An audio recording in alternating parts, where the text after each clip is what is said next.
বরিশালে সুবিধাবঞ্চিত শিশুদের নিয়ে ফল উৎসব উদযাপন করছে স্বেচ্ছাসেবী সংগঠন লাভ ফর ফ্রেন্ডস। পরিবারের পক্ষ থেকে খুব নিরাপদ ও শান্তিপূর্ণভাবে সুবিধাবঞ্চিত শিশুদের নিয়ে ফল উৎসব 2024 পালিত হয়েছে।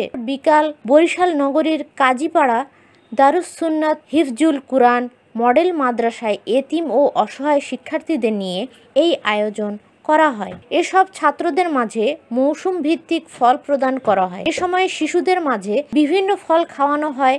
এসব ফলের মধ্যে ছিল আম, কাঁঠাল, আনারস, জামরুল, লটকন, কলা, পেয়ারা ও ড্রাগন ফল অন্যতম।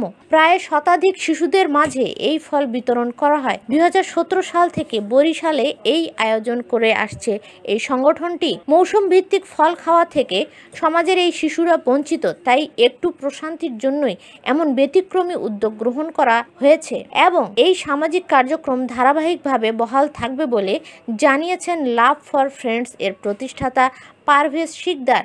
তিনি আরও বলেন, আমরা সামর্থ্য অনুযায়ী চেষ্টা করেছি শিশুদের মৌসুমি ফল খাওয়াতে। কার্যক্রম সফল করতে যারা সার্বিকভাবে সহযোগিতা প্রদান করেছেন সবাইকে আন্তরিক শুভেচ্ছা ও কৃতজ্ঞতা জানানো হয় সংগঠনের পক্ষ থেকে।